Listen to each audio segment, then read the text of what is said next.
네, 할렐루야. 5월 9일 화요일 짱목과 말씀 수다의 시간입니다.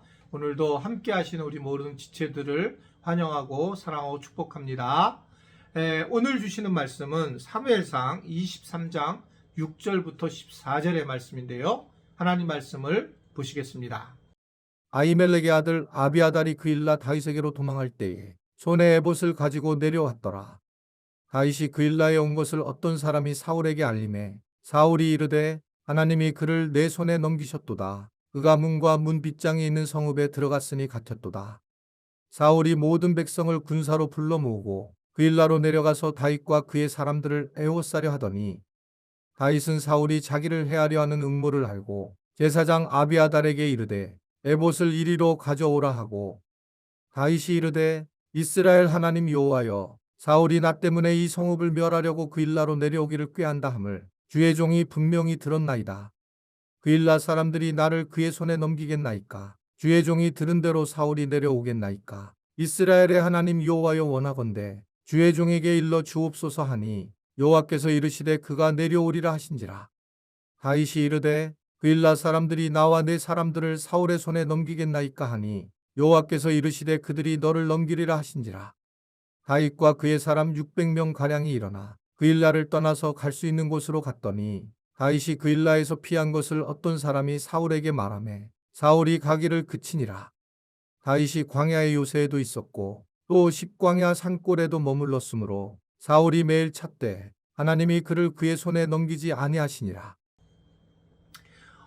오늘 본문도 계속적으로 사울 왕과 다윗의 갈등이 나온 이야기입니다. 이미 사울은 85명의 제사장을 죽이게 되었어요.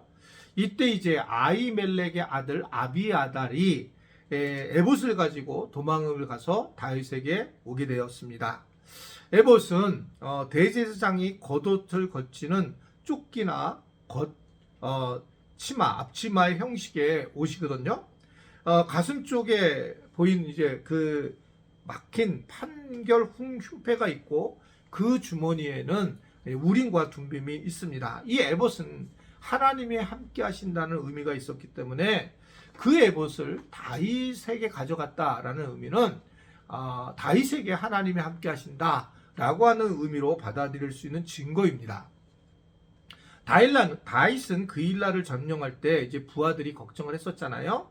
그런데 사울이 이제 알아차릴 거라고 하는 그런 걱정인데 역시 두 번을 기도하고 그 일라를 공격했는데 그런데 이 소식을 사울이 듣게 되는 장면을 보게 됩니다. 오늘 7절을 보면 다윗이 그 일라에 온 것을 어떤 사람이 사울에게 알림해 사울이 이르되 하나님이 그를 내 손에 넘겼도다. 그가 문과 문빗장이 있는 성읍에 들어갔으니 갇혔도다 라고 그렇게 이야기를 하는 장면입니다. 역시 그 사울에게 다윗의 소식을 알려주는 사람이 있어요. 정말 나쁜 사람들은 뭐냐면 실제로 뭘 공격하는 게 아니라 뒤에서 계속 말을 옮기는 겁니다. 이 옮기는 사람들은 자기가 잘못하는지 모르고 자기가 바른 생각을 하는 거라는 거예요. 생각을 아주 좋은 바른 생각하는 것은 귀한 일이지만 말을 옮기려고 하는 그 자체는 정말 큰 죄성이라는 걸 꼭 아셔야 돼요. 그것이 많은 사람들에게 아파하게 하고 어둡게 한다라고 하는 것들을 생각해야 된단 말입니다. 이게 지금 사울도 어떻게 보면 가만히 있으면 모르는데 누군가가 알려주는 겁니다. 그러니까 이게 굉장히 고통스러운 일인 거예요. 내가 혹시 그런 사람인지를 깨닫는 것은 참 중요하다. 본인이 전하고도 잘 모르는 경우가 굉장히 많이 있기 때문에 그렇습니다. 이 소식을 들은 사울은 성 안에 갇힌 다윗을 보면서 하나님이 넘기셨다라는 이제 고백을 하게 되죠. 정말 사울은 그런 확신을 가진 것 같습니다. 문제는 사울의 개인적인 그냥 확신이었을 뿐이에요.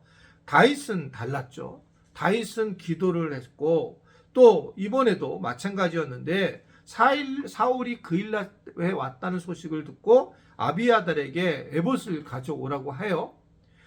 기도하기 위한 것입니다. 그래서 그는 10절에서 13절까지를 보면 아주 구체적으로 하나님께 기도하게 됩니다. 그리고 하나님의 응답을 구체적으로 듣게 되죠. 그러자 600명의 부하와 함께 그 일날을 떠나게 됩니다. 사울도 이 소식을 듣고 이제 가지 않게 되는 상황이 돼요. 사울은 하나님께 응답을 받았다는 확신을 가졌지만 자기 생각이었다라는 것을 오늘 말씀을 통해서 보여주게 되는 것입니다.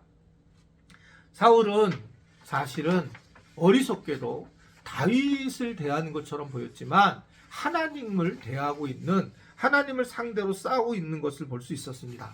그게 오늘 14절에 그렇게 얘기를 하고 있기 때문에 그렇거든요. 14절의 말씀을 보면 사울이 매일 찾되 하나님이 그를 그의 손에 넘기지 아니하시니라.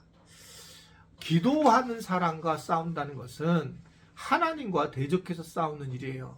기도하는 사람이 얼마나 중요한가라고 하는 것을 알려주는 겁니다. 사울의 일생이 뭐냐?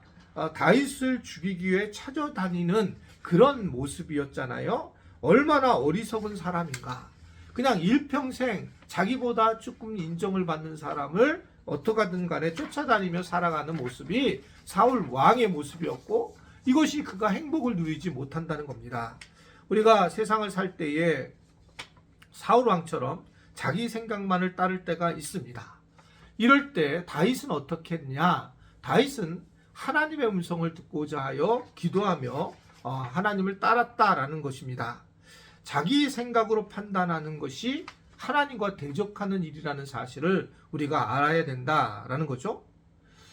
예수님께서 겟세마네 동산에서 기도를 하셨습니다.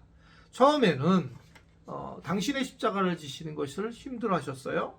그래서 마태복음 26장 39절에 보면 조금 나아가서 얼굴을 땅에 대시고 엎드려 기도하여 이르시되 내 아버지여 만일 할만하시거든 이 잔을 내게서 지나가게 하옵소서라고 기도하세요.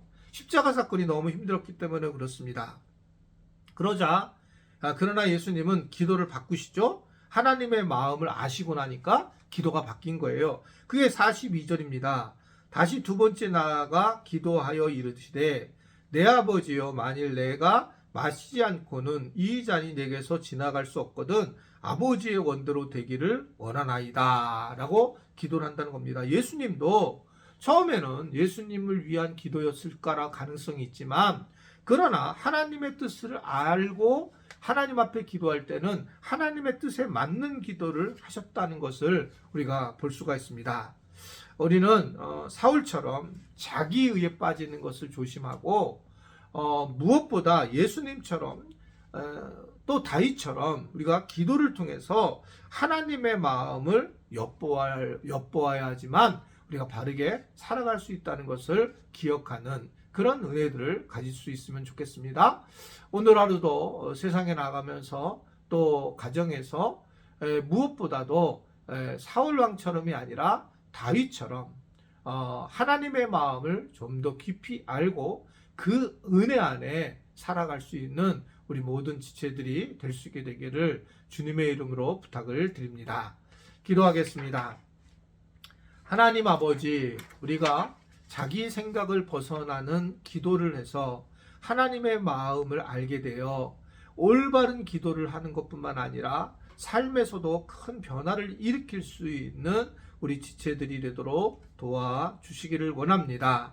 오늘 세상에 나가서도 담대하게 하시고 많은 사람들에게 사랑을 전할 수 있는 은혜들이 있도록 도와주시고 하나님의 영광이 드러나도록 함께하여 주옵소서. 예수님의 이름으로 기도드리옵나이다. 아멘.